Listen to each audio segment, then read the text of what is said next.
Bueno, tío Pepe, creo que ya estamos en directo. Vale. Si mal no equivoco, creo que ya estamos en directo. Ya ha empezado la transmisión en directo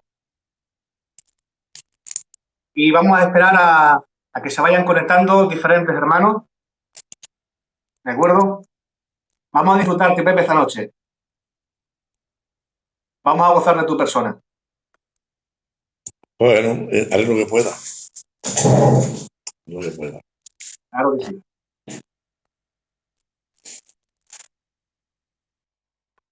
Bien, que el Señor os bendiga grandemente a cada uno de vosotros.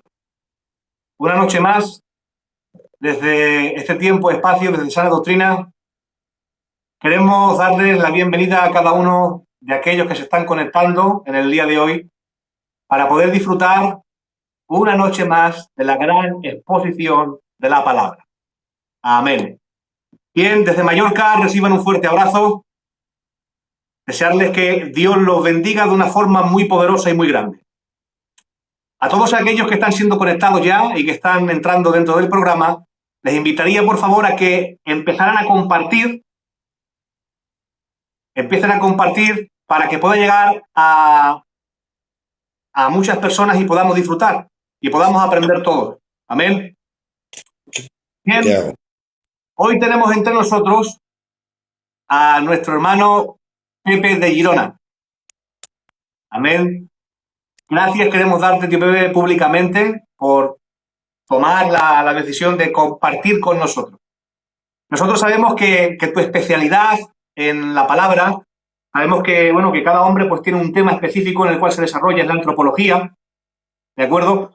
Hoy el tema de esta noche es distinto, pero creo firmemente que lo que vamos a tratar esta noche, o mejor dicho, lo que usted va a desarrollar, es un tema de mucha importancia en el tiempo en el cual estamos viviendo.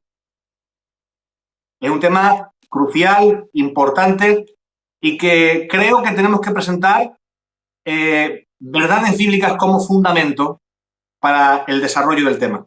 ¿De acuerdo? Para todos aquellos que están siendo conectados, hoy vamos a tratar el tema tan famoso, tan peculiar, que está resonando como un címbalo que retiñe en estos últimos días. Si habrá segunda oportunidad para aquellos que gozaron de la gracia y fueron hechos partícipes del cuerpo de Cristo. Miren, antes de dar plaza al tío Pepe y antes de presentar todas las cosas, no vamos a hablar de un tema que habla de una crítica textual, no vamos a hablar de fechas, ¿de acuerdo? No vamos a mantener una disputa en cuanto, para que ustedes lo entiendan, en cuanto a qué tiempo o a quién fue dirigida la epístola de los Gálatas. Si fue dirigida a la parte del norte o a la parte del sur, si se escribió en el 49 o se escribió en el 51. No vamos a entrar en temas de fecha, vamos a entrar en temas fundamentales como es la salvación del creyente. ¿De acuerdo? Así que este es el panorama y el desarrollo que vamos a tener en el día de hoy. Y antes de empezar, tío Pepe, y de presentar todas las cosas, me gustaría que nos dijeras unas palabras y después presentamos la reunión y ya te dejamos plaza con total libertad. Buenas noches a todos los oyentes de este canal tan asiduo, con este moderador tan hermoso y tan hombre de Dios que lo conozco de cuando era pequeño. Y deciros simplemente en este día tan hermoso que queremos intentar compartir con la mayor sencillez estas inquietudes que hay hoy en día. Hay unas inquietudes y no son bíblicas, son seculares, ¿vale? Y lo que no podemos hacer, todo aquello que la Biblia nos respalda, darlo por bueno. Tenemos que tener siempre la Biblia, que tiene que ser el objetivo de nuestra vida, ¿vale? Hoy yo no soy un gran expositor, pero lo que tengo y lo creo lo defiendo, ¿vale? Una cosa es ser exégesis, que es sustraer la palabra de la realidad, y otra cosa es hacer una pre-exégesis, es poner mis pensamientos dentro de la Biblia. ¿De acuerdo? Entonces, espero que esta noche sea agradable para todos. Yo soy el típico hombre que si una cosa no la sé, prefiero decir no la sé a decirte una cosa que no es para poder salir del problema y salir aplaudido. Yo no busco otra cosa, es hacer bien a todos aquellos que se acercan con un corazón honesto y transparente. Hoy necesitamos gente sincera, transparente, que sean amantes de la verdad. Y en esta noche, pues les ha placido traerme aquí un hombre más del montón, y lo digo sin falsa modestia, pero que amo la verdad y amo la palabra de Dios. Gracias por haberme invitado, y lo que tenga en mi corazón y dentro de mis pocos talentos están al servicio de vuestro canal, en el nombre del Señor. Amén. El Señor te bendiga. Pues bien, tío, habiéndote presentado ya, vamos a hacer una oración de fe al Señor, ¿de acuerdo? Porque no olviden que el fuego que hay en el corazón al exponer la palabra es de traer luz y claridad, no de traer confusión a nadie. No lo hacemos con el mero hecho de competir ni de ser espadachines públicos, no. Nosotros como siervos de Dios hemos entendido que la palabra hay que exponerla porque está escrito que la exposición de la palabra da entendimiento a los simples. Y eso es lo que vamos a intentar de hacer. Vamos a presentar todas las cosas para que el Espíritu Santo tome control de tu vida, tío Pepe, y podamos salir bendecidos en esta noche. Amén. Ahí donde están, yo les invito a que inclinen su rostro, cierren sus ojos, ya que estamos en nuestra casa y vamos a pasar un tiempo de exposición. Vamos a presentar esta reunión en el día de hoy.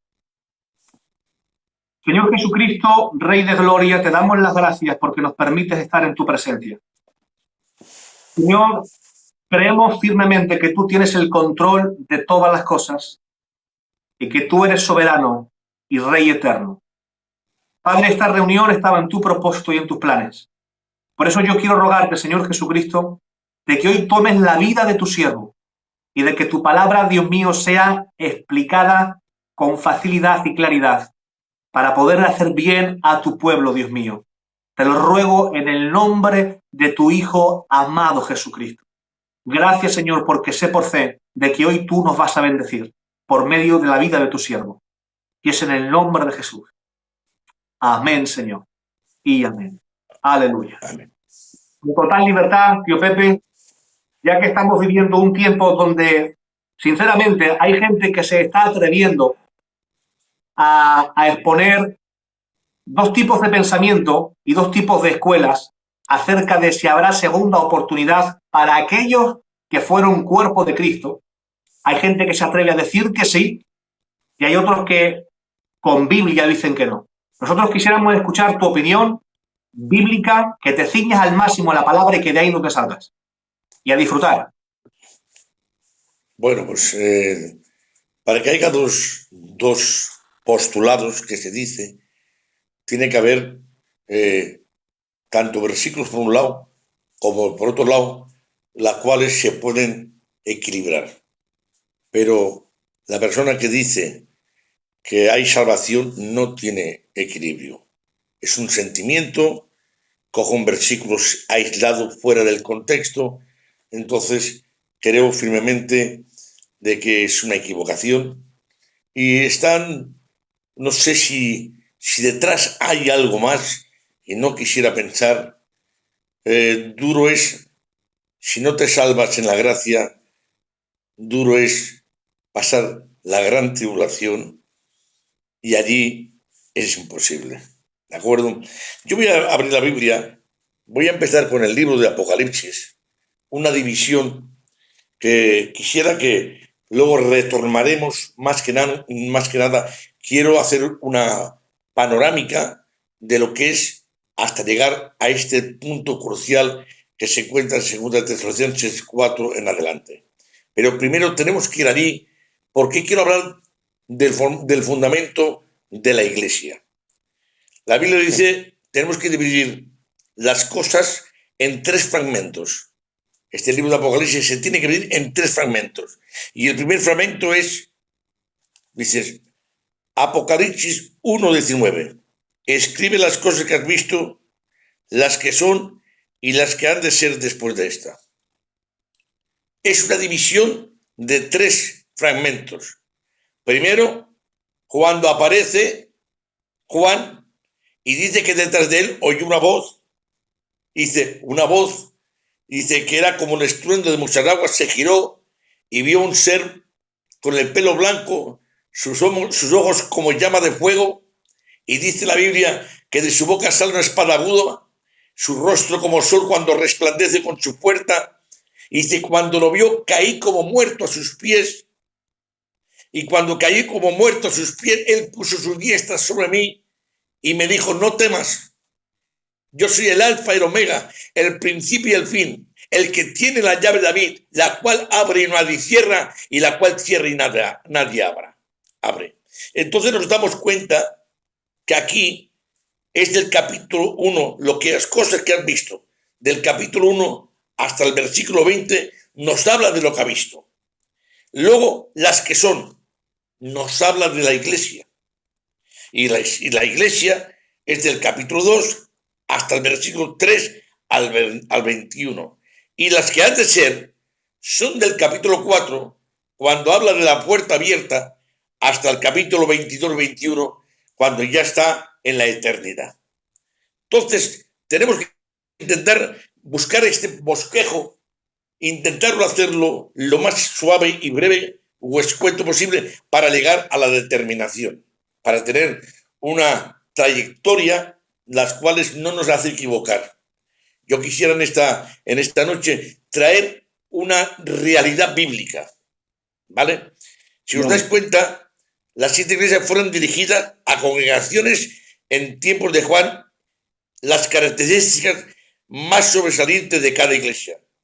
Si te fijas bien, en Efesos nos ha dejado tu primer amor. En Esmirna es una iglesia perseguida. En Pérgamo es una iglesia fiel, pero tolera a los falsos maestros. En Sardis es una iglesia, en Tiátira es una iglesia dominada por los falsos maestros. En Sardis es una iglesia espiritualmente que ya está muerta. Y en Filadelfia es una iglesia del testimonio fiel. Y la Odisea, según los grandes teólogos, es la iglesia tibia. O sea, la podríamos dividir en un fragmento: formación, número 1, Esmirna, Efeso. Esmirna es la iglesia donde nace el Pentecostés y Efeso es la iglesia apostólica. De formación es la iglesia de Pérgamo, donde hay falsas doctrinas, Tiátira, donde hay falsos maestros, y Sardis, donde la iglesia está muerta, no hay vida. Reformación habla de la iglesia en el tiempo donde se predicaba el evangelio a toda criatura. Y luego está la conformación, que es la iglesia del mundo, llamado la Odisea. Tiene 4 maneras de interpretar: histórica, literal; universal, general; individual, personal; y profética, actual. Digo esto porque no voy a encararme a esto, simplemente quiero llevarlo todo a su cauce a poco. Estamos hablando de un tema de últimos tiempos y de últimos pensamientos. 2 maneras de entender la iglesia: histórica, existente, y representativas de todos los tiempos y de todas las edades. Ahí vamos a entrar. ¿Qué es? Efesios es el periodo apostólico desde el Pentecostés hasta el año 64, después de la primera gran persecución de Nerón. Esmirna, del año 64 al 313 después, desde Nerón hasta Constantino. Pérgamo, año 313 al 606, desde edicto de Constantino. ¿Os acordáis de Constantino, que vio una cruz en el cielo y de una manera así empezó a hacer lo que no quiso hacer, pero lo hizo? Se hizo papa, y sabéis todo lo que es la historia literal, histórica, es que entró el mundo en la iglesia. Y lo que no consiguieron ni las cruces, ni los fuegos, ni los leones, lo consiguieron haciendo amistad el mundo con la iglesia. Y este es Constantino, hasta el establecimiento papal. Había entrado a la iglesia del mundo. Tiátira, 606 hasta el año 1517, desde la instalación del papado hasta la reforma. Sardis, 1517, tiempo de la reforma. El 31 de octubre, Martín Lutero clavó sus 95 tesis en la puerta de la iglesia de Gutenberg hasta el año 1750. y Filadelfia 1750 hasta el año 1900, que es la iglesia misionera, y la Odisea hasta el año 1900, hasta la segunda venida de Cristo. Esta es la iglesia que quisiera entrar en más detalles, pero vamos a entrar a poco, vamos descorriendo el velo a poco, ¿de acuerdo? ¿Sufrirá la iglesia principio de dolores? Porque esto es lo que se está hablando.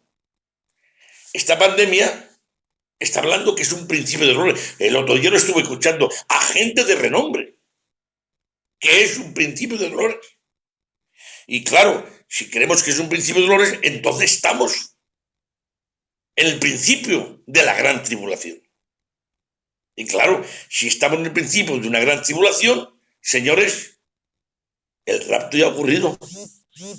A no ser que en vez de ser pretribulacionista, sea medio tribulacionista o post-tribulacionista.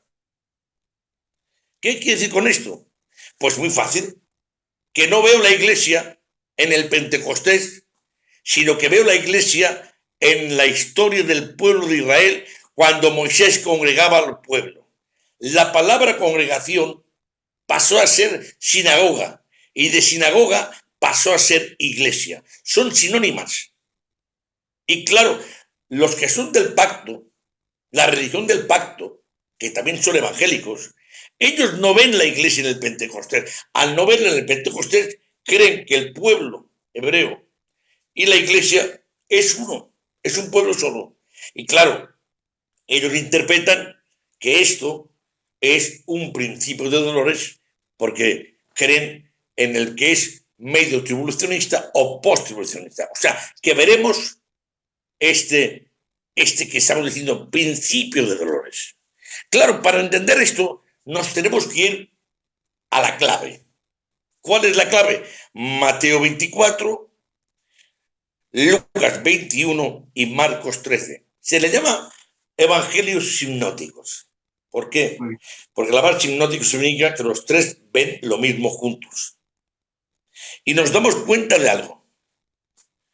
Que hay una pregunta que Jesús responde. Jesús se queda mirando porque los apóstoles le dicen, ¿has visto qué templo? Qué hermoso, qué grande, qué espectacular.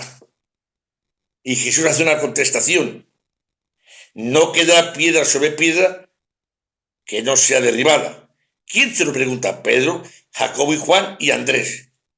Le dijeron a Jesús, ¿cuándo serán estas cosas? ¿Y qué señal habrá? Pero referente al templo. Si tú lees Marcos y Lucas, es la misma contestación. Si te quedas con esto, esta pandemia realmente puede ser un principio de dolores. Pero tú sabes que un evangelio a otro evangelio y a otro evangelio lo que hace es añadir información. Y claro, Mateo 24 contesta las tres preguntas. Él dice, Mateo 24, habla del templo destruido y ¿cuánto será el final? Le preguntan, ¿cuánto ocurrirá esto? Habla del templo, habla de su venida y habla del reino milenial. Mateo 24, quisiera leer otro momento para que no diga que el Pepe se la está inventando, porque no me gusta decir nada que no sea Biblia. Lo que pasa es que no quiero ser pesado, ¿vale?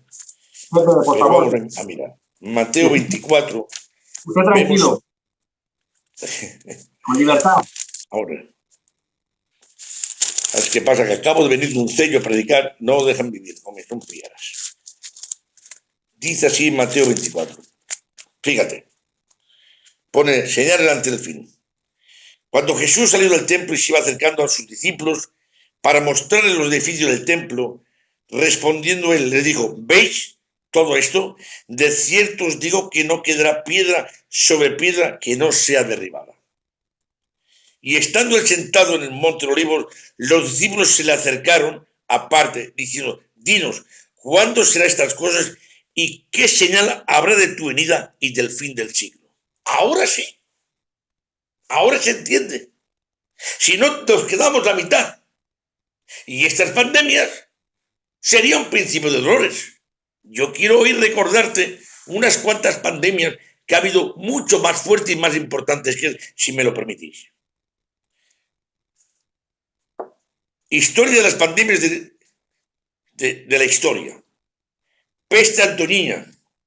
Año 165 del 180 murieron 5 millones de personas.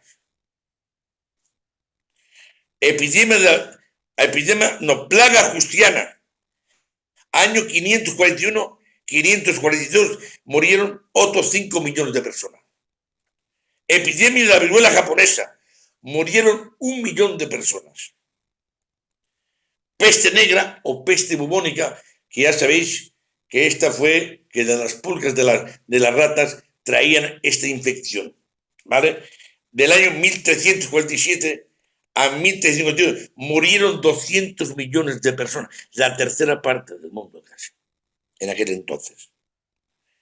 Peste viruela, año 1520 murieron 56 millones de personas. Grandes pestes, 3 millones, otras pestes, 600.000 personas. La cólera, la famosa cólera del 1817 a 1923, murieron 1 millón de personas.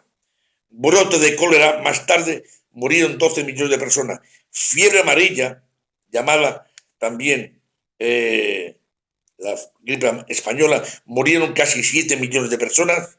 Y, perdonadme, el SIDA, el VIH, han muerto 35 millones de personas. O sea, esta es la más pequeña comparada con otras.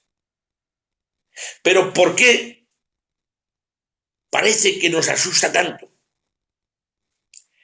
Porque antiguamente la malaria mismo está en África y es peor que esta.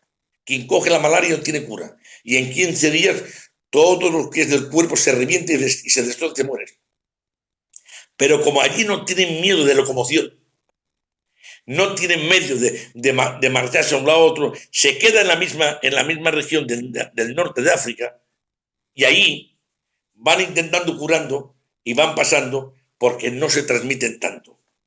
O sea, número uno, antiguamente había muchas más muertes, pero como no había locomoción, no había aviones, no había manera de transportar y tampoco había las redes sociales ni manera de poder transmitir la historia, no se oía tanto. Hoy, por medio de lo que oímos y por medio de lo que viajamos, se puede transmitir tanta enfermedad que antiguamente no se podía transmitir. Pero es una epidemia más. Quiero decir esto porque cuando habla de lo que habla Lucas y Marcos, es una profecía histórica donde Tito entró y dice la Biblia que entró a Jerusalén, quemó el templo, de tanta manera quemó el templo que todo el oro que había en el templo se puso sobre las baldosas y el ejército romano quitaba las baldosas para poder llevar el oro para que se cumpliera la profecía de Jesús. No quedará piedra sobre piedra. Nos damos cuenta de que esto es lo que ocurrió. No es, señores, no es un principio de dolores. Esto es una equivocación. Y me sabe mal que gente diga esto, porque entonces están interpretando mal la Biblia. Si lee Mateo 24, nos dice claramente que allí no está la iglesia. Si lees bien Mateo 24, desde el capítulo 1 al versículo 8, está lo que es principio de dolores. ¿De acuerdo? Y luego está lo otro, que es ya dolores de parto, que es los 3 años y medio final, que es cuando ya prácticamente hay la hecatombe. ¿De acuerdo? ¿Por qué nos vamos a la última iglesia, la Odisea? Cojo la Odisea como referencia porque la Odisea ya no es iglesia. Laos es pueblo, Dicea del juicio. Al no ser iglesia, la comparan como el pueblo que puede quedarse, pero que no es iglesia. La iglesia se marcha con el cuerpo que es Cristo, la cabeza. No se queda. Entonces, lo que es naturaleza de iglesia, cuando viene y aparece Cristo en las nubes, todos subimos para arriba. ¿De acuerdo? Entonces, quiero entender que hay 3 años y medio de una tribulación fuerte, pero hay otros 3 años y medio donde son dolores de parto. ¿Y cuándo parte o tiene el engendramiento de la criatura? Cuando entra en el milenio. Ahora bien, ¿puede un hijo dejar de ser hijo? Porque ahí vienen las preguntas. ¿Puede un hijo dejar de ser un hijo? Y yo te voy a decir que sí. Si leemos Santiago 1, 14 y 15, dice, sino que cada uno es tentado cuando por su propia concupiscencia es atraído, seducido. Entonces la concupiscencia, después que se ha concebido, da a la luz pecado.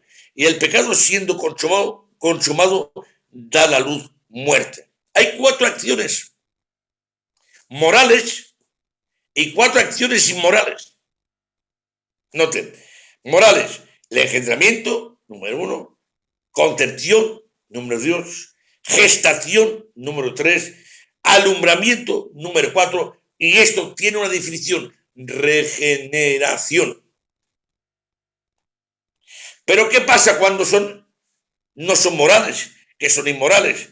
Tentación, consuficiencia, pecado, muerte. Esto es degeneración.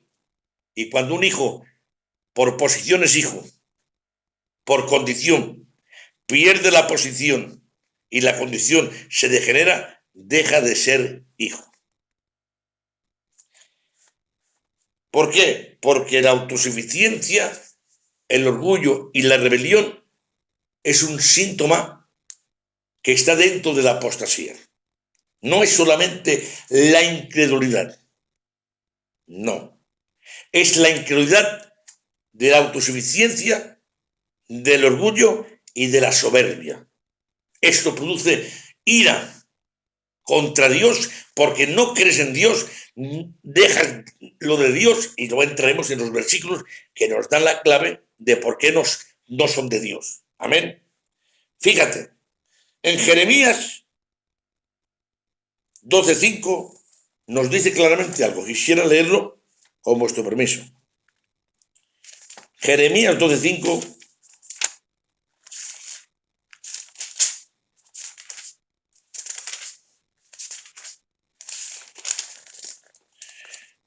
dice, si corriste con los de a pie y te cansaron, ¿cómo contenderás con los de a caballo?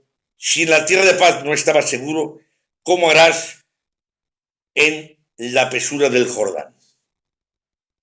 Ahora no sé si vas captando. Sí. Si cuando estabas en la gracia te cansaste y abandonaste y te deslizaste, ¿cómo te podrás enfrentar? ¿Cómo podrás contender con los caballos? ¿Qué caballo está hablando? Capítulo 6 del libro de Apocalipsis. Y sale un caballo blanco abriendo el primer sello. Y el que lo monta es alguien que se le fue dado una corona y vino para conquistar. Y tiene un arco sin flecha, hablando que tiene el poder político, tiene el poder social y tiene el poder económico, capaz de conquistar el pueblo. ¿De acuerdo? Conquista el pueblo. Y como dice Daniel 9:27, confirma un pacto, no hace un pacto. Porque el pueblo de Israel siempre ha hecho pactos y no se han cumplido ninguno. Pero lo confirma, vuelve a rehacer un nuevo pacto. Sabemos que este pacto luego se rompe, pero no vamos a entrar allí. Yo quiero entrar en el tema para que hoy estoy en el tema. ¿De acuerdo? Y vemos que el jinete no es el jinete del libro de Apocalipsis capítulo 19, que él no tiene corona, él tiene diademas, tiene un nombre en el muslo, el Verbo de Dios, y tiene otro nombre que le dicen fiel y verdadero, y tiene el vestido teñido en sangre, señores, dando a entender la victoria, ¿de acuerdo? Y baja con todos sus santos que han participado en las bodas del Cordero y que después en la tierra, le digo cenas, unos dicen cenas, yo creo que lo mejor, en vez de cenas, le daríamos luna de miel.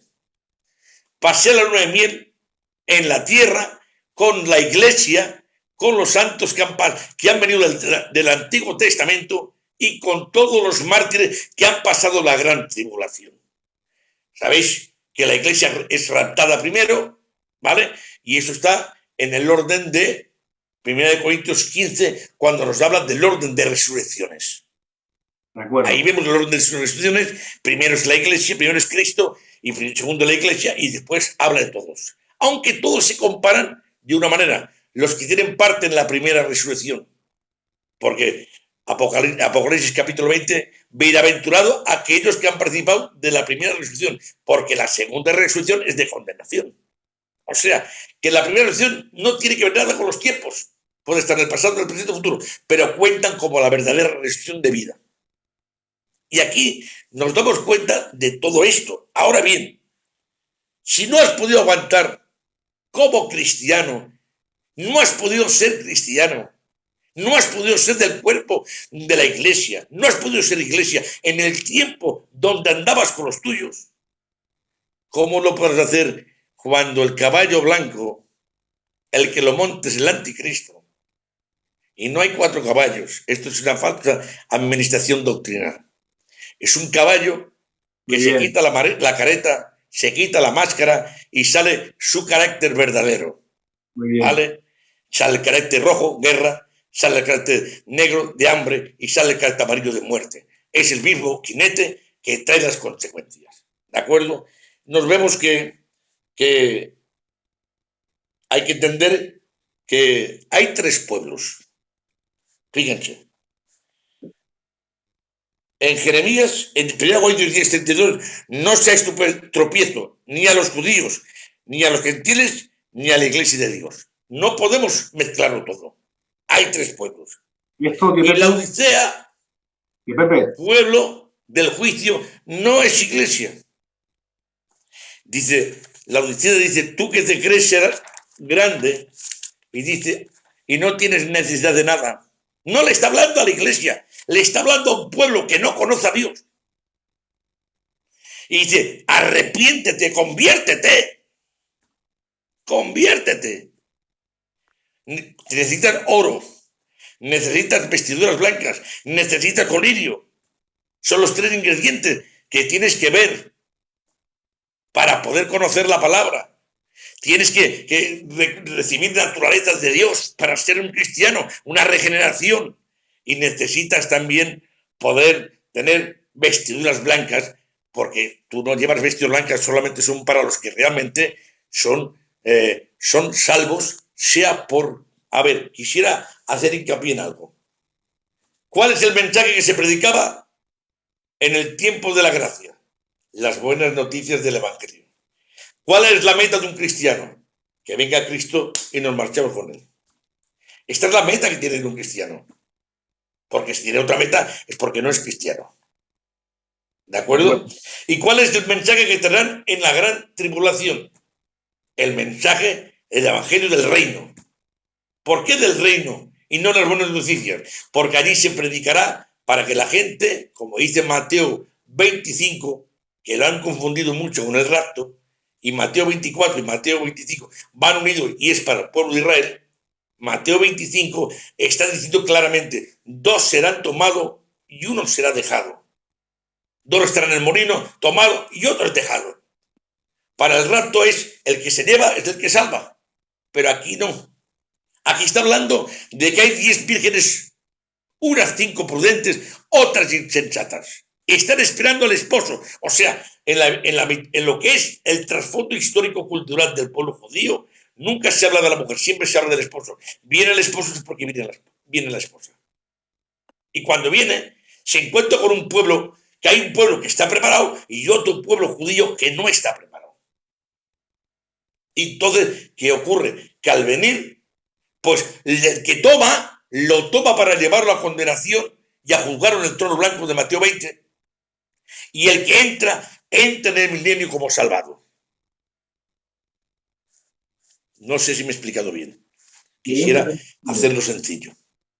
Es un tema bastante difícil. Entra para ser salvado.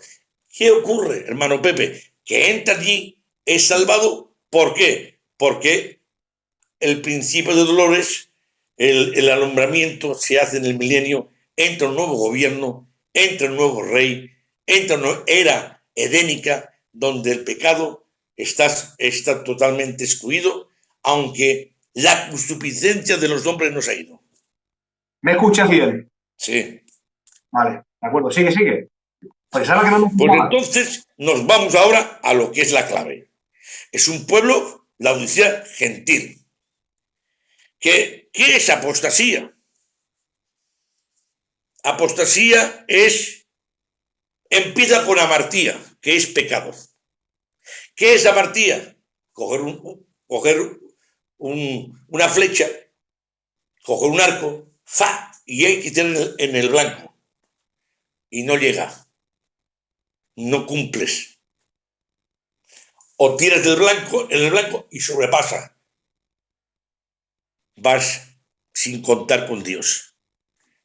Y lo otro que es el síntoma de los sentimientos luciféricos que hay, es que tiras hacia atrás. Y esto se llama iniquidad. Ya no es amartía. Es la llenura del mal dentro de nosotros que hace que nos volvamos apóstatas. Vamos a ver la palabra, ¿de acuerdo? Sí. Se encuentra en 2 Tesalonicenses 2, 10, 11 y 12, ¿vale?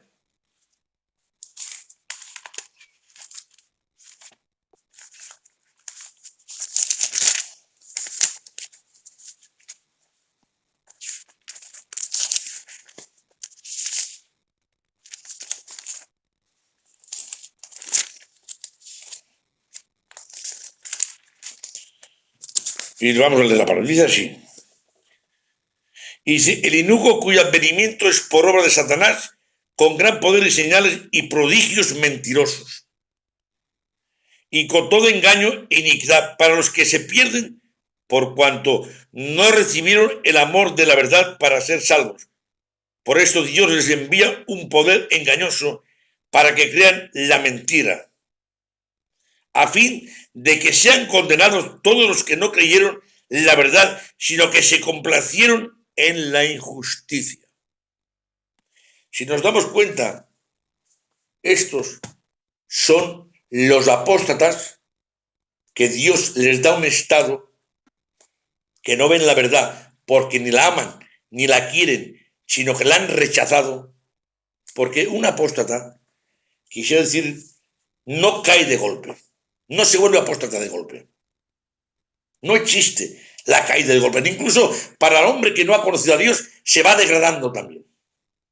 Que luego hablaremos cuando quieras de Romanos 1. ¿De acuerdo? De acuerdo. Una pregunta, esto es para entender. Una pregunta. Sí. Para que podamos ir matizando los puntos clave, ¿vale? Un apóstata es aquel que ha sido creyente y rechaza literalmente la gracia. ¿Es así? Sí, señor. Esto es un apóstata. No podemos hablar de un apóstata a un incrédulo. No. Hablamos de una persona creyente. Un apóstata no es un incrédulo. Muy bien. Un apóstata, lo vamos a leer, si te parece bien. Mira, vamos a leer Hebreos. Dice así. Hebreos capítulo 6, versículo 4 adelante. Porque es imposible los que fueron iluminados y gustaron del don celestial y fueron hechos partícipes del Espíritu Santo, asimismo gustaron de la buena palabra de Dios, los poderes del siglo venidero, y recayeron, siendo otra vez renovados para arrepentimiento, crucificando de nuevo para sí mismo al Hijo de Dios y exponiendo en vituperio, porque la tierra, escucha bien, la tierra que bebe la lluvia que muchas veces cae sobre ella y no produce hierba provechosa, aquella por las cuales es labrada recibe bendición, pero la que produce espinos, abrojos, es reprobada, es próxima a ser maldecida y su fin es ser quemada. Allí nos damos cuenta de algo, que es simplemente que una persona que ha participado, no lo dice aquí, del don celestial, que ha participado del Espíritu Santo, que ha tenido iluminación, señores, no está hablando de un inconverso, está hablando de alguien que ha sido hijo de Dios. Pero, ¿crees que hay una segunda oportunidad? ¿Acaso tendrá que morir 2 veces el Señor? Porque si hay segunda oportunidad, es como si tuviera que morir 2 veces. Vamos al 10. 10:26. Porque si pecamos voluntariamente, después de haber recibido el conocimiento de la verdad, ya no queda más sacrificio por los pecados, sino una horrenda expectación de juicio y hervor de fuego que ha de devorar a los adversarios. El que viola la ley de Moisés por el testimonio de 2 o 3 testigos mueran irreversiblemente. ¿Cuánto mayor castigo pensáis que merece a los que pisotearan al Hijo de Dios y tuvieran por inmunda la sangre del pacto, la cual fue santificada y hiciera frente al Espíritu Santo? Si la Biblia habla sola. La Biblia habla sola. Toda aquella persona que cayeron y que se volvieron apóstata. ¿Qué es un apóstata? Un apóstata es un incrédulo. Pero es un incrédulo que ha pasado por un tiempo de un proceso que se ha ido enfermando hasta el extremo que se ha vuelto un incrédulo. Voy a poner un ejemplo. Si a mí me dicen, que yo hace tiempo con Alba, antes sí, tú lo sabes, pero ahora ya no, cuando era joven, y me dicen, hermano Pepe, tienes que cortar este árbol, aquí tienes un hacha, pero no pares hasta que el árbol esté cortado. Si lo paras, pues te vamos a quitar del trabajo y te vamos a quitar la casa, te vamos a quitar todo. O sea, que te vas, tú y tu familia, pues me voy a esforzar lo máximo. Coger el hacha, dando golpes. Al momento de pegar unos cuantos golpes del hacha, como no estoy acostumbrado, las manos se me pondrán rojas. Seguiré golpeando y las manos se me llenarán de ampollas. Si sigo golpeando y sigo golpeando, las manos se me llegarán de sangre. Pero como siga golpeando, ya no habrá sangre, ni ampolla ni rojez, sino que se convertirá como mínimo medio centímetro, 2 milímetros, o sea, de todo de piel de callos. Se vuelve insensible, no siente ni padece. Esta es la persona apóstata, que durante un tiempo ha hablado una cosa, pero ha vivido otra. Durante un tiempo ha ido viviendo como le ha dado la gana, hasta que el tiempo, al final, totalmente se ha vuelto una persona reprobada, eliminada, una apóstata, una persona que realmente le ha dado la espalda a Dios y que no cree en él, ya no siente ni padece. Se lo voy a decir. Entonces, ya nos han marcado unos principios que son muy, muy, muy importantes, porque estamos hablando a todos los que nos están escuchando acerca de aquel que es iglesia, acerca de aquel que fue cristiano y en su vida hubo un proceso hasta llegar literalmente a convertirse en un reprobado. Nosotros sabemos que para llegar a ese extremo hay unos requisitos, ¿no? Que Pepe, si no me corrige, se empieza resistiendo al espíritu, contristando al espíritu, apagando al espíritu, con un corazón endurecido y para finalizar con una mente reprobada. Entonces, que Pepe, cuando hablamos de un reprobado, quiero que lo desarrolles con facilidad. ¿Qué es un reprobado? ¿Qué podemos entender por un reprobado? Porque claro, aquí en Hebreos 6, nosotros vemos el peligro que corrían aquellos hermanos, esas personas. Vemos como el apóstol cuando escribe les enfatiza de cómo sería un reprobado y qué consecuencias tendría. Cómo no serviría para nada, sino para ser quemado y echado fuera. Entonces, matízanos bien fuerte qué es esto, qué es este reprobado, y si podemos mezclarlo con los reprobados del capítulo 1 de Romanos. Vale. ¿De acuerdo? Porque hay muchas cosas porque Se ahí hay confunden. mucha confusión. ¿De Ahí, acuerdo? sí lo Bueno, puedes. tienen un parecido, pero no son las mismas personas. Uno es a gente inconversa, que no conoce a Dios, y otros son a cristianos que han sido cristianos, que se han alejado. La palabra reprobado te lo pone aquí. Dice, pero la que produce espinos, abrojos, es reprobada, está próxima a ser maldecida y su fin es el ser quemada. Esto lo pone en Hebreos 6. Un reprobado es una persona sin fruto, es una persona sin vida, es una persona estática, una persona muerta por dentro, una persona que, como dices tú, que has dicho de la conciencia, pero al final conciencia sucia, conciencia corrupta y conciencia encallecida, que ya no siente ni padece. Yo he visto mucha gente que han sido pastores y los he visto fumando, los he visto bebiendo, y le dije a uno que tenía mucha confianza, no digo el nombre, digo, ¿cómo puedes hacer esto? Dice, porque yo ya no siento ni padezco. Sé que está mal intelectualmente, pero no me duele. Sé que está mal porque la Biblia me dijo, pero a mí no me importa, no me duele, no me siento mal. O sea, para así decirlo, un reprobado es aquel que hace pecado y disfruta con el pecado. Ya no siente remordimiento, no siente dolor, no siente arrepentimiento, no siente nada. Está estático, muerto. Una pregunta más. ¿Podemos decir nosotros que no hay reprobados en este tiempo cuando la Biblia lo afirma?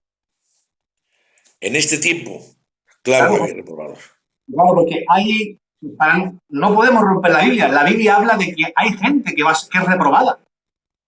Nosotros atrevernos a identificar a lo mejor a alguien, pues sería muy fuerte, ¿no? Decirlo, pero dentro del marco bíblico se puede decir que hay que se puede llegar a tener una mente reprobada. ¿Es así, tío Pepe? Sí, Totalmente. tenemos historia, De acuerdo. tenemos historia. Tú sabes historia, aunque seas joven, tú has escuchado de grandes hombres predicadores que, que predicaban practicando el pecado y eran capaces de predicar y no sentían dolor. Es un reprobado. Capaces de no sentir temor de Dios, capaces de tener la conciencia cauterizada, capaces de no sentirse mal pecando. Hay hombres grandes, que fueron grandes, mejor de cara al hombre, que predicaban muy bien, porque hay una cosa que es el don de la palabra y otra cosa es el fruto de la vida cristiana. ¿De acuerdo? El fruto de la vida cristiana no tiene que ver nada con el don de la palabra. ¿Vale? En Romanos 12 nos habla del don de la exhortación, que es el don de la predicación. Hay mucha gente que predica bien, pero vive muy mal. ¿De acuerdo? Pero no digo que todos sean así. Hay gente que son capaces de predicar y pecar, de pecar y predicar, de predicar, orar, de tomar el pacto y vivir como le da la gana. Dime tú, ¿quién es este? Pues te lo voy a decir. Es un proceso hasta llegar a una reprobación. Es un deprobado totalmente. ¿Por qué? Porque hay un proceso hasta que llega un momento que la conciencia se dice sucia, una conciencia débil, y al final se vuelve una conciencia cauterizada, se cauteriza, se pierde todo. Sabes que la conciencia es, por así decirlo, es lo que el hombre le hace saber lo que está bien y lo que está mal. Cuando la conciencia está cauterizada, ni sabe lo que está bien, ni sabe, solo piensa en tus deseos. Si nos vamos a Romanos, como has dicho tú, quisiera, si me lo permites, ¿de acuerdo? Sí, por favor. ¿Vale? Allí podemos ver que nos dice Romanos 1:18, dice, porque la ira de Dios se revela desde el cielo contra toda impiedad e injusticia de los hombres que detienen con injusticia la verdad. Por lo que de Dios se conoce es manifiesto, pues Dios se lo manifestó, porque las cosas invisibles de él, su eterno poder y deidad, se hacen claramente visibles desde la creación del mundo, siendo entendidas por medio de las cosas hechas, de modo que no tienen excusa. Hay un testigo que habla de un Dios todopoderoso. Hay un testigo que habla del poder y la grandeza de Dios. Es la misma creación. es la misma creación. Es una revelación, en teología se llama revelación general. El cielo da testimonio de un Dios todopoderoso. Pero si leemos en el versículo 24, dice, por lo cual también Dios los entregó a la inmundicia en la concupiscencia de sus corazones, de modo que deshonraron sus propios cuerpos. Si te das cuenta, en estos versículos, hay un... Voy a hablar, si me permites, ¿vale? Sí, Hay sí. un proceso también. Primero es, la primera actitud después de los tres procesos es que se le quita el freno moral. ¿Entiendes? Dios quita el bocado a un caballo y el caballo va donde le da la gana. Dios hizo al hombre a imagen y semejanza, a imagen moral y semejanza donde tenía libertad de elección. Entonces vemos que Dios hizo al hombre y la moral se la va quitando a medida que empiezas a rebelarte contra la voluntad de Dios. El freno, el bocado, se te para. Y entonces entra lo que es el segundo, que es, dice, hay tres entregas judiciales. Hay tres entregas judiciales. No son cristianos. Cuidado, señores. Muy importante eso. Muy Quiero importante. hacerlo hincapié. No son cristianos. No son apóstatas. Un apóstata es aquel que ha sido hijo de Dios y que se ha alejado de Dios y vive como le da la gana y no tiene temor de Dios, ni siente ni padece. Este no entra. Entra en la gran tribulación, el Estado lo deja ciego y empieza a creer en la obra del anticristo y sus señales. Se acabó. Pero este es alguien que no ha conocido a Dios y que pierde primero el freno moral, se le quita el bocado y tiene una libertad de hacer lo que le dé la gana. Muy bien. Y empieza primero con tres entregas judiciales. Versículo 24. La abandona a la concupiscencia de sus corazones. No, segunda caída. Versículo 28. Dice, reprobado de la tierra que no puede dar fruto. Es tierra quemada. Mente reprobada es lo contrario de aprobado. Lo contrario. Y en el versículo 26, perdón, en el versículo 24 al 27 dice, degradar hasta desembocar pasiones vergonzosas. Y luego entra el 28 teniendo una mente reprobada, eliminada, todo lo contrario de ser aprobado. Todo lo que hace es maldad, todo lo que hace es lujuria, todo lo que hace es rienda suelta. Empieza con una entrega judicial, abandona a la consuficiencia de sus corazones, hace lo que él quiere en sus corazones. Segundo, por así decirlo, entrega judicial. La segunda es, por así decirlo, desemboca pasiones vergonzosas en los corazones. Y la tercera, su mente queda reprobada, siendo una tierra que solo sirve para ser quemada, está eliminada. Estos son el proceso de dedicación. Porque la ira de Dios se revela, presenta impiedad. Esto empieza. Contraste. ¿Qué es impiedad? Lo contrario de la piedad. Impiedad es lo contrario de la piedad. Adivinación es lo contrario de divino. Todo tiene juego de palabras que hay que entenderlos. Entonces nos damos cuenta de que cara a Dios, dice, de cara a Dios, impiedad. Y de cara al hombre, injusticia. Porque la ira contra todo que detienen con injusticia. O sea, voy a explicártelo. Atención, que esto parece sencillo, pero no es tan sencillo. Salmo 51 es un salmo penitente de David. Y dice, contra ti solo he pecado y he hecho lo malo delante de tus ojos. ¿Cómo contra ti? No te entiendo. Has matado a Uría, has adulterado y dices, contra ti solo he pecado. Porque el pecado es contra Dios y la ofensa es contra tu prójimo. El pecado es contra Dios siempre. Aunque yo peque contra ti, el pecado es contra Dios. A ti puedo ofenderte, te puedo robar, y tú recibes las consecuencias de la ofensa, de la humillación, de la indignación. Pero el pecado es siempre contra Dios. Por eso hay unos juicios. ¿Qué juicios? Dios abandona unos juicios. Como estamos pasando ahora. Esta pandemia es un juicio hecha por nosotros mismos.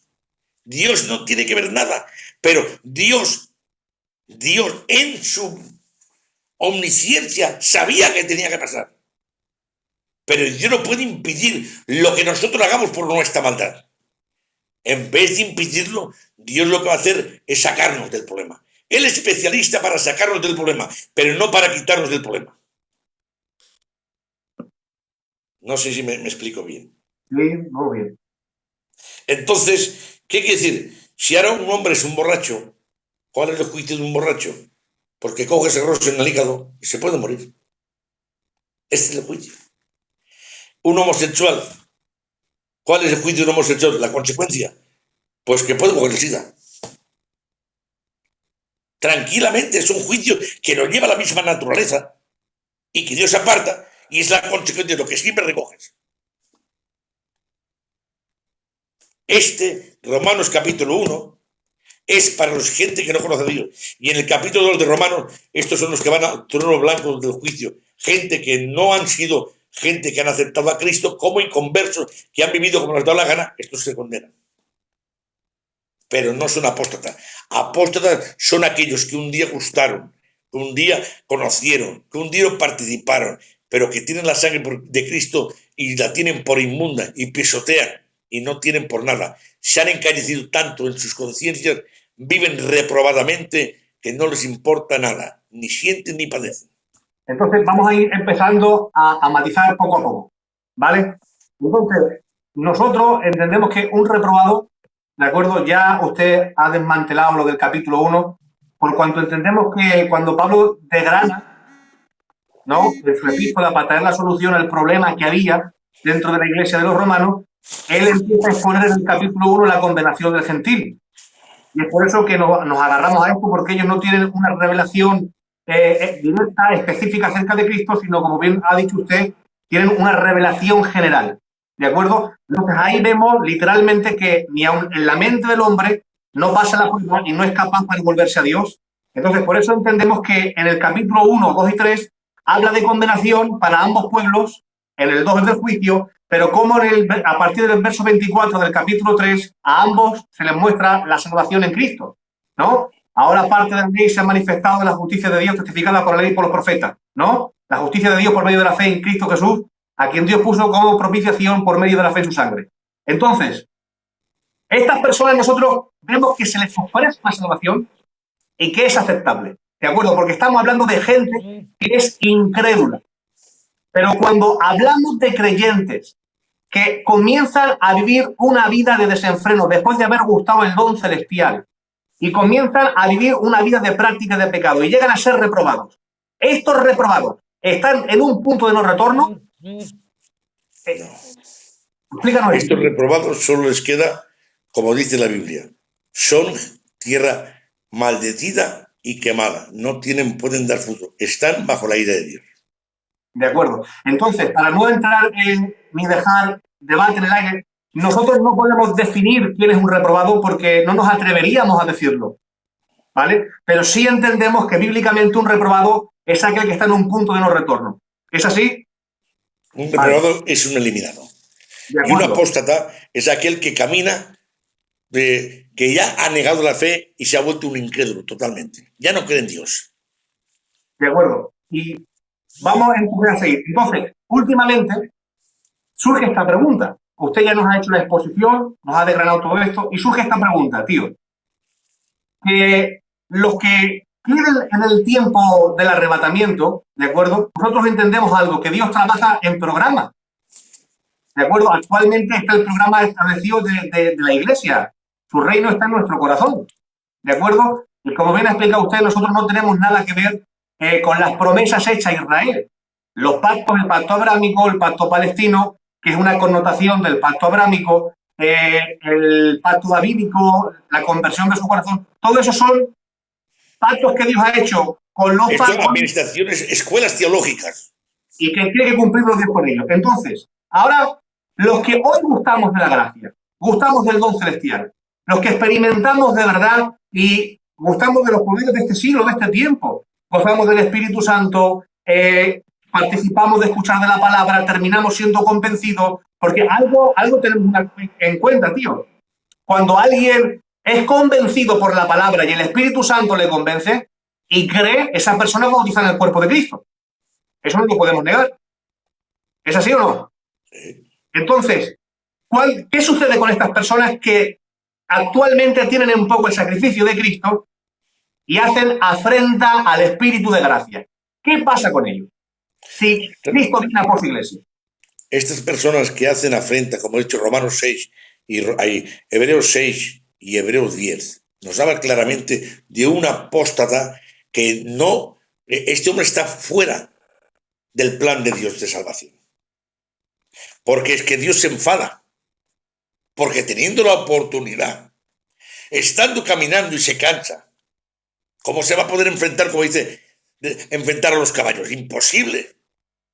¿Entiendes? Porque no tiene naturaleza de Dios. Hemos dicho que ¿puede un hijo dejar de ser hijo? Sí. Entonces, para, ¿Por qué?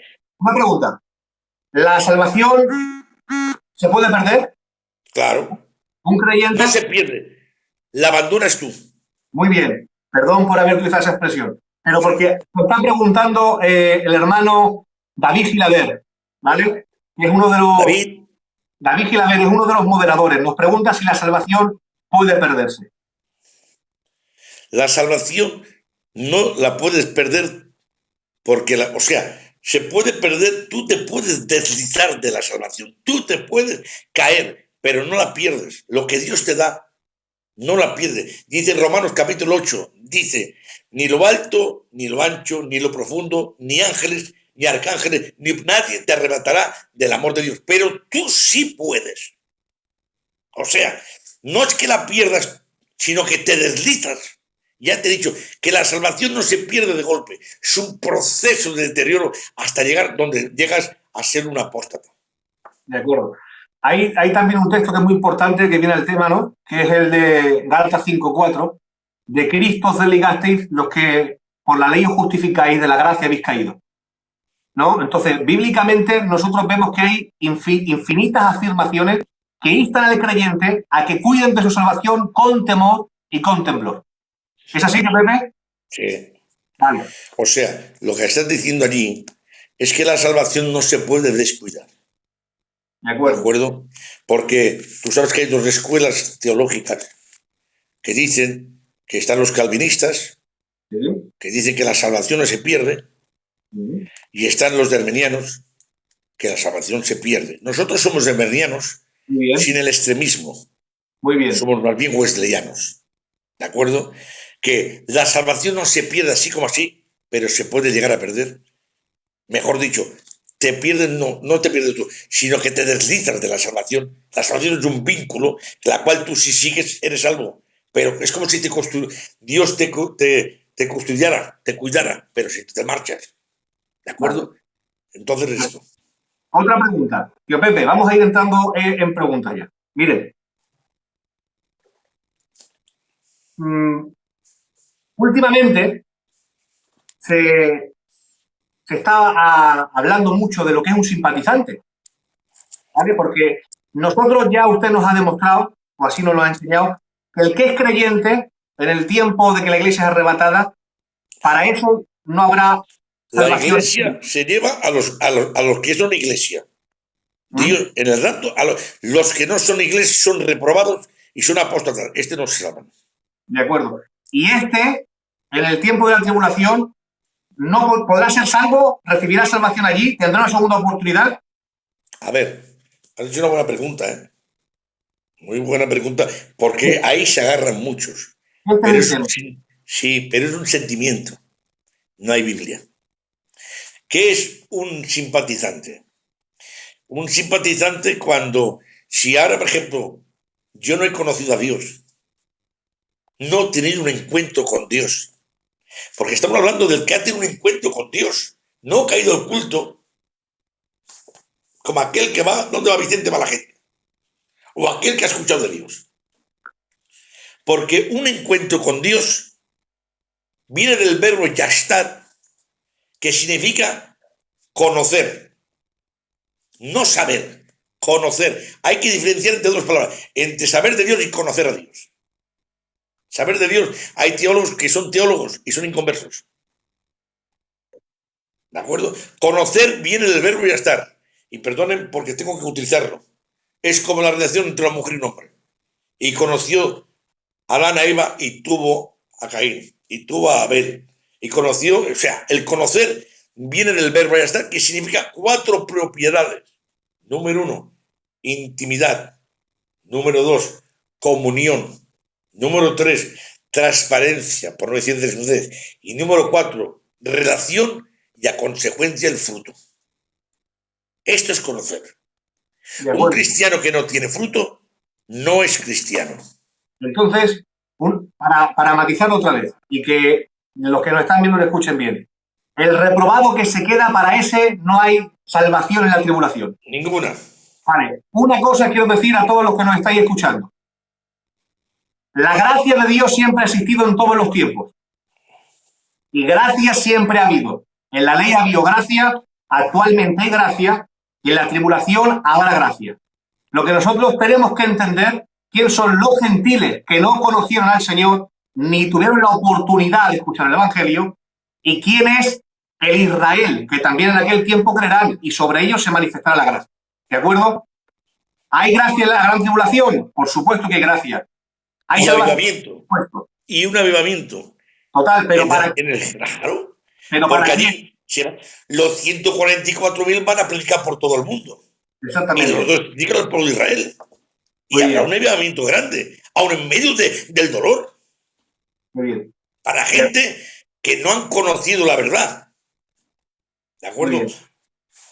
Tú sabes que Jeremías, lo pone aquí, que lo he estado leyendo, en Jeremías, cuando habla, Romanos 11, 7, 10, habla del pueblo de Israel. Habla de un espíritu de estupor. No habla para la iglesia. Amén. Gloria a Dios. Que la gente confunde. Te digo esto porque el otro día me lo dijeron. El espíritu de estupor, ¿de dónde nace? Dice la historia y los científicos, está científicamente, que es como catarizo, que quedas como muerto, y está como aquel que está invernando, adormilando. ¿Y de dónde nace esto? Pues te lo voy a explicar. Las profecías de la primera venida como cordero y de la segunda venida como león, de la primera venida como el Hijo del Hombre y la segunda como el Hijo del Hombre que viene a reinar con espada y con vara de hierro, están unidas. Porque el rapto es un misterio que no existe. La iglesia no existe. Porque ¿para qué le vamos a hablar de la iglesia si no existe? La iglesia fue una revelación que tuvo Pablo.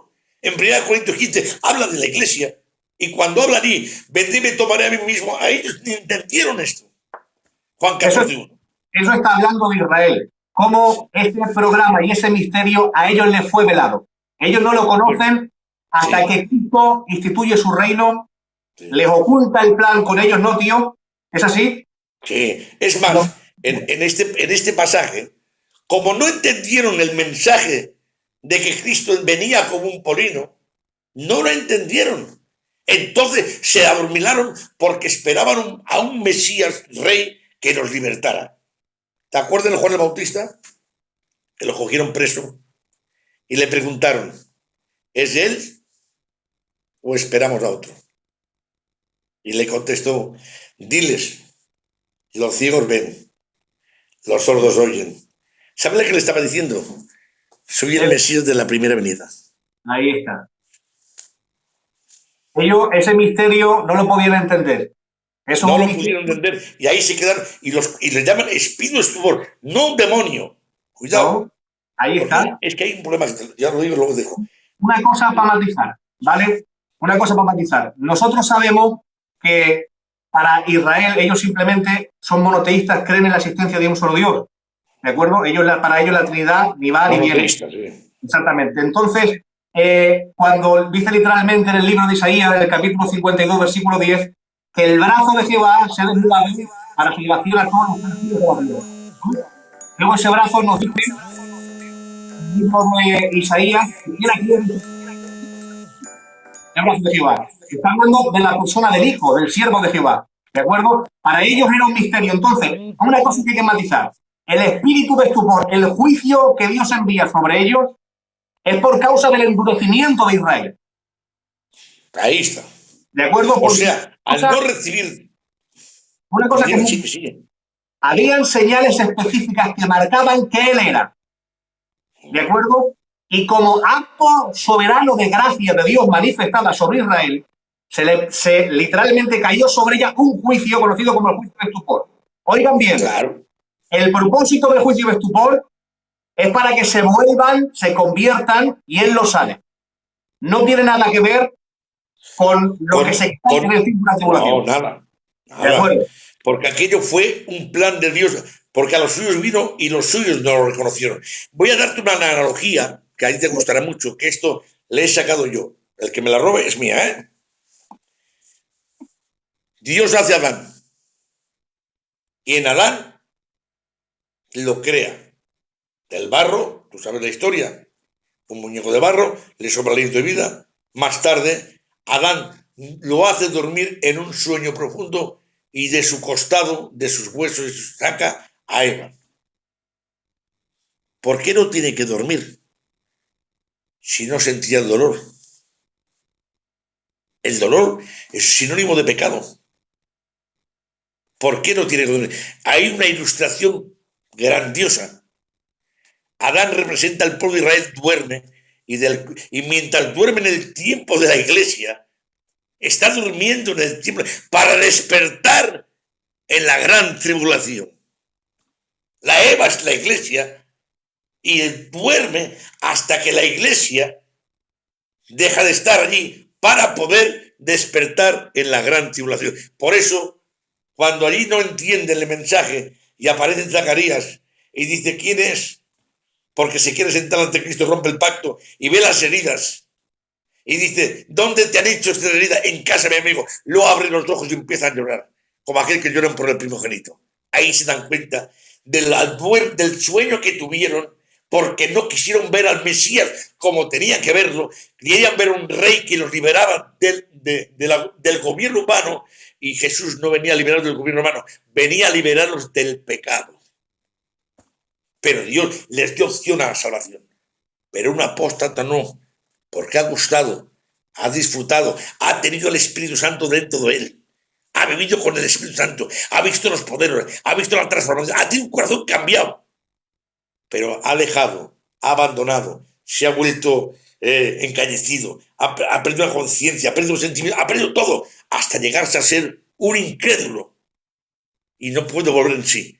Y cuando sale, ya el estado de su estado es como el estado de él, pero con la diferencia, este no tiene acceso porque ha participado de algo que el otro no participó. De acuerdo. ¿De acuerdo? Entonces queda claro que el reprobado, aquel que apostata de la fe, en el tiempo de la tribulación, para él literalmente ese será su juicio. ¿Es así? Sí. Por causa de su pecado, ¿no? Tío, es así, ¿no? Sí.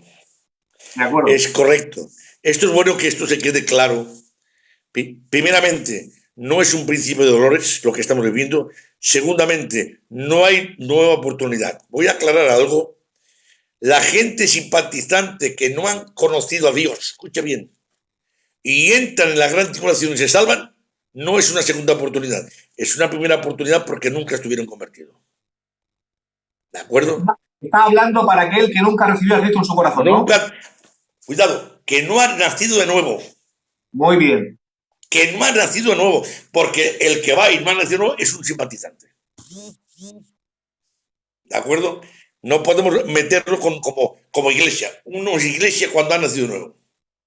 Hablamos de la iglesia invisible, ¿vale? Luego está la iglesia visible que tú ves y cuánta gente hay allí que no han nacido de nuevo.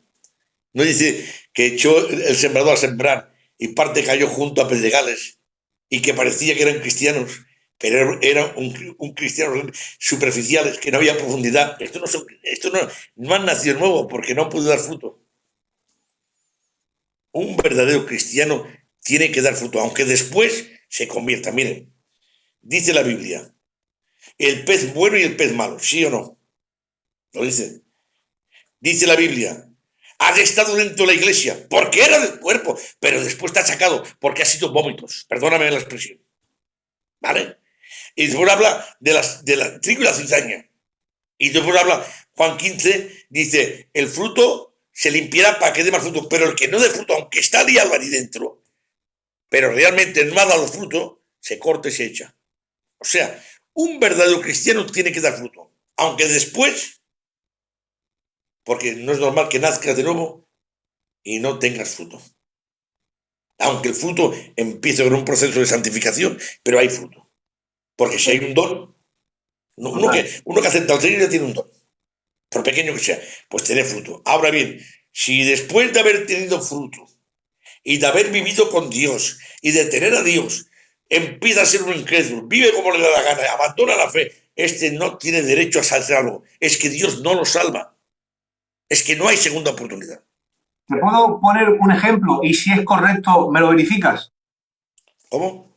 ¿Te puedo poner un ejemplo? Sí. A ver si está bien. Si no, yo soy un estudiante y usted es el maestro aquí, ¿vale? No, aquí somos todos aquí, alumnos. Miren, por ejemplo, tío, ¿no? Si del mismo modo, ¿vale? En el tiempo de la gran tribulación, nosotros entendemos que la soberanía de Dios está en ella, porque Dios es soberano en todos los tiempos, ¿no? Y el brazo literalmente ejecutor de Dios, a quien Dios utilizará para enjuiciar al mundo entero, bueno, es la persona del anticristo, ¿no? A quien Dios en su soberanía le da cierta autoridad. ¿Es así o no? Vale. Dentro de la tribulación encontramos a un remanente que es fiel, que es el Israel, que cree, ¿no? No todo Israel será salvo. Todo Israel no va a ser salvo. ¿Es así o no? No. Habrá gente que no será salvo. Habrá gentiles que no han tenido el tiempo de escuchar en esta etapa la gracia de Dios, la escucharán en aquel tiempo el mensaje de salvación, ¿vale? Que es el evangelio del reino, ¿no? Tío. Y estos sí recibirán la salvación, ¿es así? Y después encontramos a los reprobados que ya recibirán el juicio de Dios directamente y son los que sufrirán las consecuencias de no poder Los que obtener. les marcará el número de la bestia a estos. Vale, y para seguir reforzando esto, a ver cómo lo ve usted. Cuando se entra en el milenio, no todos entran en el milenio. ¿O hay segunda oportunidad en el milenio para los que están en la tribulación? No. Entonces, No, porque el milenio. El remanente fiel de Israel entra en el milenio. ¿Es así? Sí. Los que reciben el evangelio del reino eterno, por medio de los 144.000 y de los 2 testigos, entran en el milenio.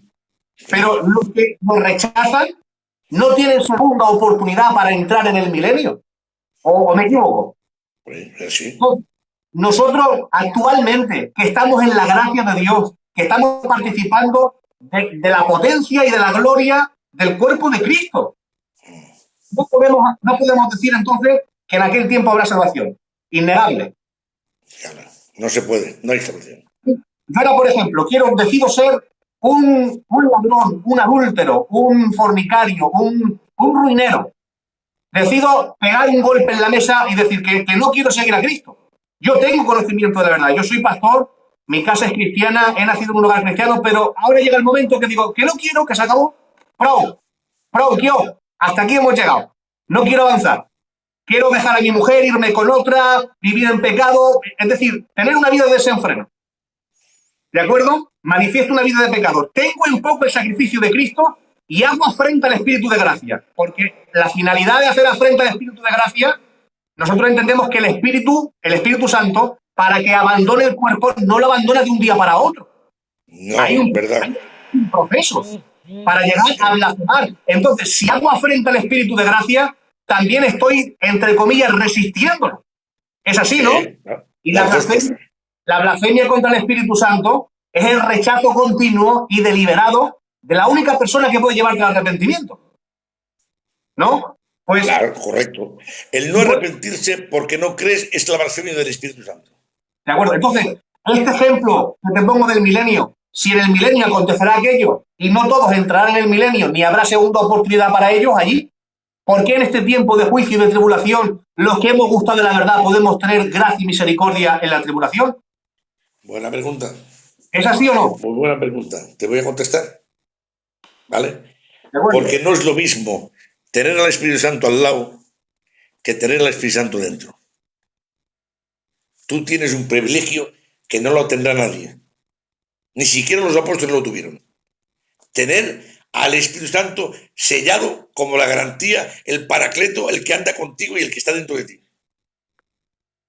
De Esto no acuerdo. lo tendrá en la gran tribulación. Lo tendrán los 144.000 para poder predicar. Y lo tendrán los 2 testigos para poder predicar al pueblo de Israel. Pero los demás se salvarán por el Espíritu Santo, pero no lo tendrán dentro, sino por medio de la predicación. El Espíritu Santo convence de justicia, de pecado y de juicio. Pero ellos no lo tendrán dentro. Claro, si tú tienes dentro el Espíritu Santo, a ver, te voy a poner un ejemplo. Es justo que un hombre como Moisés, porque le pegó a una roca, en vez de hablarle, no pueda ver la tierra prometida. Yo lo veo injusto. Pero es que Moisés tenía un privilegio que no tenía Aarón, ni tenía los hijos de Coré, ni tenían nadie. ¿Cuál privilegio tenía? Que hablaba a Dios como un amigo, cara a cara.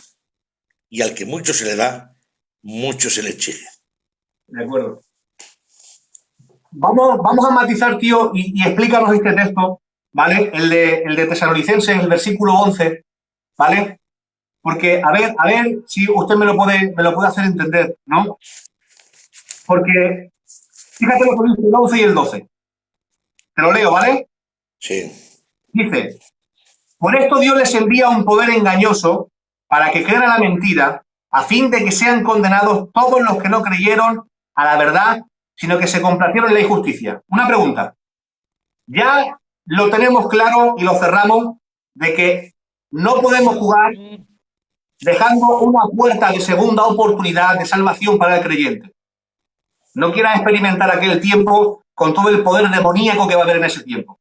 Ni te atrevas a insinuar ni a decir que habrá segunda oportunidad porque no es bíblico. No tenéis Biblia, lo que afirmáis No eso. hay base bíblica, no hay Por ni un favor, versículo. por favor, que no estamos hablando de crítica textual, estamos hablando de salvación del creyente. No hay Biblia. No menosprecien la gracia de este tiempo. Pero ahora yo quiero decirte, tío, acerca de este texto. Dice que los que no creyeron a la verdad, sino que se complacieron en la injusticia. A ver, aquí está hablando de una apóstata o de una persona que escuchó el mensaje del Evangelio y no lo quiso recibir. ¿De qué habla aquí?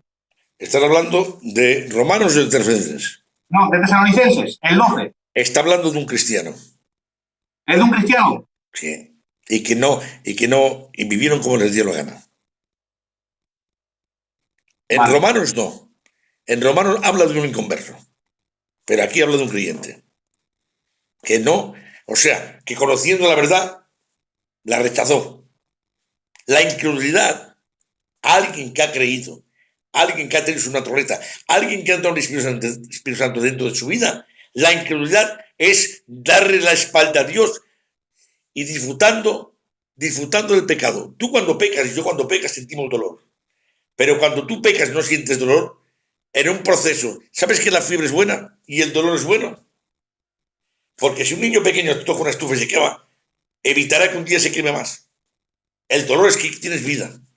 Pero cuando ya no te duele y disfrutas pecando, tú eres un apóstata. De acuerdo. Y un ejemplo, ¿no? Un matiz, tío, porque claro, cuando habla aquí de que es Dios quien le envía este espíritu, háblanos un poco acerca de esta frase. ¿Es Dios el que lo envía el espíritu? ¿O es a causa del endurecimiento de ellos que ya por vía judicial ya creen las mentiras del diablo? A ver, cuando dice que no verán, Dios es un juicio de Dios. ¿Vale? Es un juicio, no es un demonio, es un juicio de Dios que les entorpece. Y luego creen en la mentira del diablo. ¿Vale? Es un juicio de Dios de enfadados con esta clase de gente que habiendo disfrutado de todo él, teniendo al Espíritu Santo, teniendo la sangre de Cristo, teniendo las promesas, siendo cuerpo de Cristo, lo ha tirado todo por la borda, entonces Dios se revela con ira con ellos. Cuidado, se revela con ira con ellos. Es que hay alguna oportunidad. No, lo que tiene es la ira de Dios. Y escucha, cuando Dios se enfada, aunque es pronto misericordia, también tiene justicia, amigo. O sea que no podemos buscar aquí, no hay excusa, no hay excusa, no hay salvación. De acuerdo. Entonces, tío, para aquellos... Es más, los que entren en el milenio, la primera generación no, la segunda quizá no, pero como tienen la concupiscencia, aún, y la concupiscencia puede arrastrar pecado, el pecado no será visible, porque dice que mandará y reinará con regio, un reinado regio, con vara de hierro, gobernando todo, y la sabiduría será como las olas del mar, lleno del agua de su sabiduría. Entonces el pecado será oculto. ¿Y qué pasa? Te lo digo, morirán. ¿Cómo? Sí, morirán. Y allí se cumplirá la doctrina que tenían en el Antiguo Testamento, que cuando alguien moría decían, ha sido por causa del pecado. ¿Quién pecó? Esto? Sus padres. Y otra pregunta. Ahí tampoco, por norma general, habrá segunda oportunidad. Ahí no, Tampoco hay. De acuerdo. Entonces queda claro, tío Pepe, de que el que actualmente participa de la gracia y del Espíritu Santo, en el tiempo de la tribulación no tendrá oportunidad, sino que sufrirá juicio de Dios a causa y a consecuencia de su pecado de rechazar el amor de la verdad. ¿Es así? Exacto. O sea, el que dice lo contrario no tiene Biblia. Habla por sentimientos. Pues, queridos hermanos, ya habéis escuchado a nuestro hermano Pepe de Girona, que Dios lo bendiga grandemente. Creo que hemos disfrutado de una forma poderosa. Llevamos casi 1 hora y media de programa. Gracias, tío Pepe, por compartir con nosotros, ¿de acuerdo? Por aceptar esta invitación y por ofrecerte a tratar este tema tan expuesto. A ver, tío, mira, el Miguel, el domingo, el de la Mili, el Miguel de la Mili. Sí. A ver, antes de acabar, dice que están disfrutando. A ver, si quiere que le hagan una exposición del capítulo 2 de Tesalonicenses, desarrollárselo un poco, para que lo entienda. Y vamos a comer, pero Miguel, domingo, ¿me debes una? Aquí, en Segunda Tesalonicenses, el Miguel de la Mili tiene mucho conocimiento, yo lo conozco. ¿Vale? Nos está hablando en segunda, sí, en segunda y en tercera persona. O sea, cuando habla en segunda persona, está hablando, miren, pero respecto a la venida de nuestro Señor Jesucristo y de nuestra reunión con Él, os rogamos, hermanos, hay segunda, y de nuestra reunión, ¿vale? Y ahora sigue, pero no os dejéis mover fácilmente de vuestro modo de pensar, ni os conturbéis ni por espíritu ni por palabra, ni por carta, como si fuera nuestro, en el sentido de que el día del Señor está cerca. Nadie os engañe en ninguna manera, porque no vendrá sin que antes venga la apostasía y se manifieste el hombre de pecado. Está hablando, ¿vale? Primero habla hacia Él, de nuestra reunión con Él, el rapto. Y después habla lo que le sigue, los que se quedan y que van a ser juzgados por ser un apóstatas. Por eso hay que utilizar lo que es primera persona o segunda persona. Si hablo de yo, nosotros, es nosotros, y luego ya habla vosotros. Claro, este versículo confunde, porque dice, pero con respecto a la venida del Señor, nuestro Señor Jesucristo, y de nuestra reunión con Él, os rogamos, hermanos, ya habla de ellos, ¿vale? De acuerdo. Por lo menos yo lo entiendo así. Bueno, sí, siga usted desarrollando. Si quiere aportar algo más, estamos a tiempo.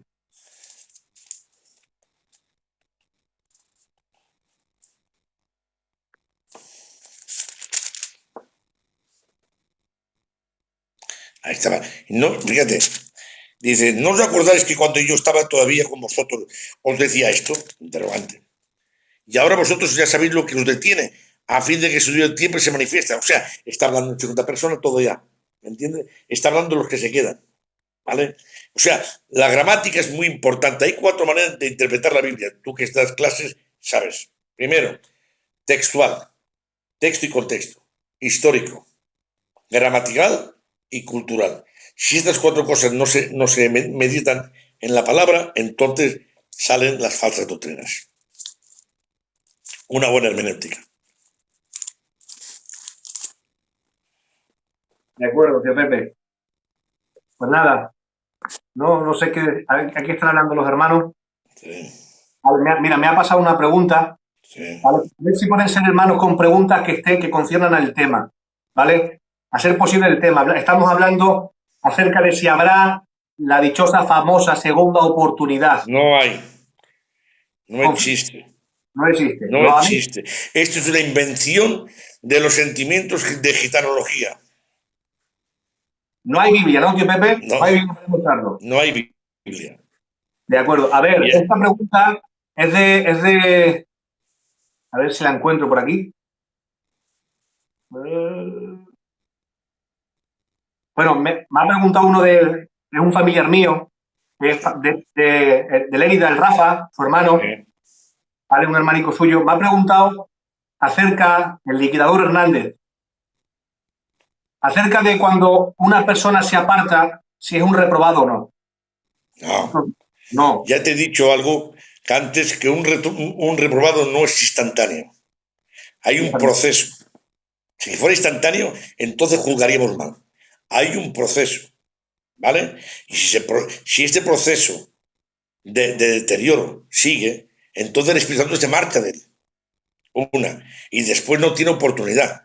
Pero si es un proceso que este me vive como le da la gana, no siente ni padece, que te he dicho antes, los 4 estaciones de cortar un árbol, que al final hay un callo que ya no siente ni padece, ¿cómo va a arrepentirse? ¿Cómo te puede perdonar si no te arrepientes? ¿Y cómo puede arrepentirse alguien que realmente ha dejado a Dios de un lado y le ha dado la espalda? vale. Una pregunta que me ha venido ahora, ¿vale? Que es buena. A ver, tío, porque para los que mantienen que los que se quedan en la tribulación tendrán salvación, usan este texto. Escuche bien. Este que dice: inicuo cuyo advenimiento es por obra de Satanás, con gran poder y señales y prodigios mentirosos, y con todo engaño y iniquidad, para los que se pierden, por cuanto no recibieron el amor de la verdad. Hablan de que será en ese tiempo que se pierdan y recibirán ese juicio.